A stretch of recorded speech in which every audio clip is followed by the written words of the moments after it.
Hi, what is your story? It's certainly not your post on social media. And what about your family? Do you know their stories? Your family's history forms a captivating kaleidoscope of stories, intertwining your own experiences with the narratives of your ancestors. But how do you go about constructing a story from this intricate web of memories for yourself or your family members? In genealogy and family history, unfortunately the focus often gravitates towards people of the past, focusing on dates and places, and neglecting the power of the present to shape the narratives of your family.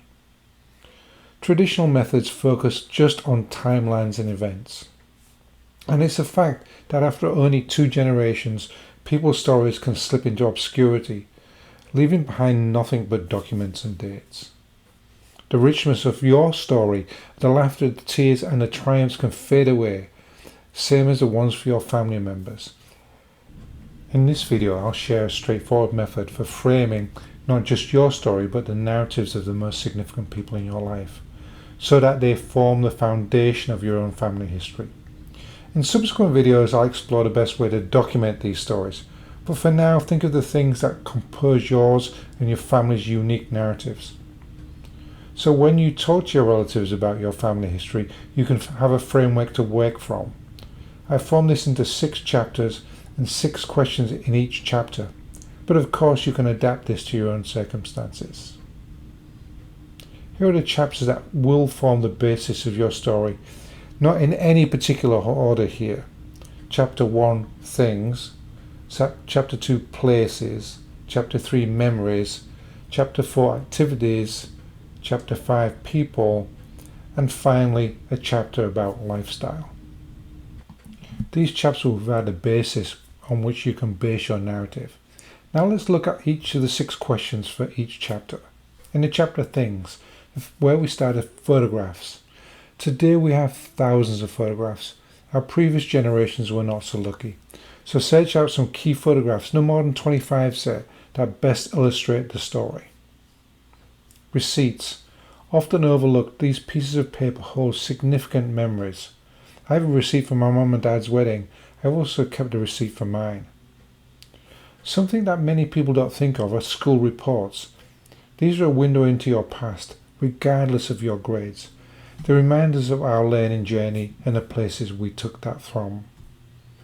Documents. These are the documents that frame your life. Birth, marriage, baptism, graduation, naturalization, for instance. This is often a focus area for most genealogists. Videos. Just a few decades ago, videos were quite rare. Now, like photos, they're everywhere and easy to store.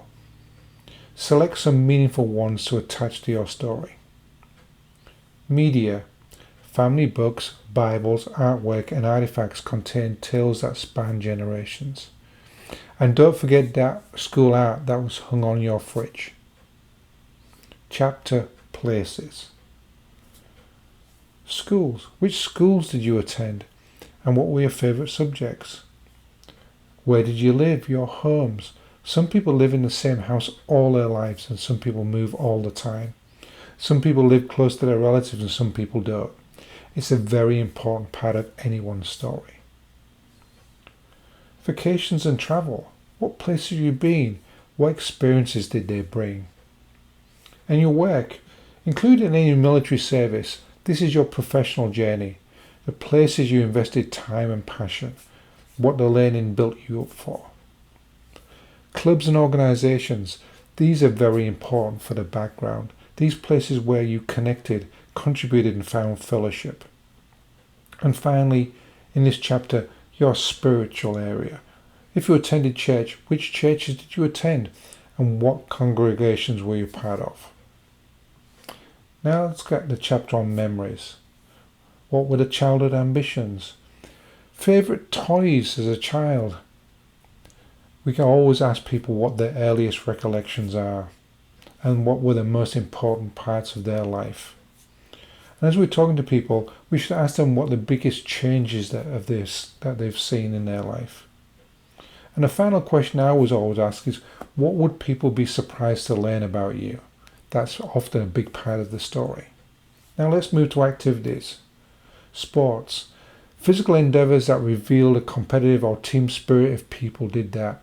Or hobbies, the pursuits that sparkled a person's creativity and provided enjoyment for them. They'll talk about hobbies for hours. What were the family traditions? Rituals that bound families together. And also don't forget about childhood games. Games that filled people's days with joy and friendly rivalry. People joined social clubs, especially a few years ago. They broadened their circle of friends and nurtured connections. And then societies, groups through which people supported causes close to their hearts. Look at the chapter people, what people were around, obviously parents. Name some important things around them. What kind of relationships were they? What were your partnerships that brought love, companionship and growth? Obviously children. These are the next chapters in your legacy. And as we move out in our family story, which relatives in your extended family enrich their life? What do you know about them? Siblings. Do you have siblings, and what is the impact they have had on your life? Friends, your life companions who shared laughter stories and support with you. The chapter on lifestyle. What are your achievements, the heights you reached, the milestones you conquered? What challenges have you faced? These are the obstacles that shaped your resilience and character. And of course, adventures. The journeys of exploration, both inner and outer adventures that you've undertaken throughout your life or your family have.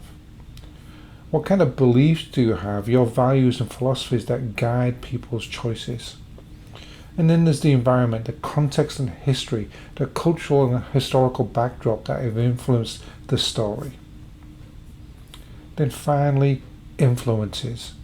Figures who left an indelible mark on your path. This framework, with its multi-dimensional approach, will help craft your story or that of a relative that will resonate over time. It's your legacy, a narrative that stretches beyond mere photographs and dates. I hope this video has given you the confidence to craft a story for your family history. And I'd really love to hear your comments. You can write them below.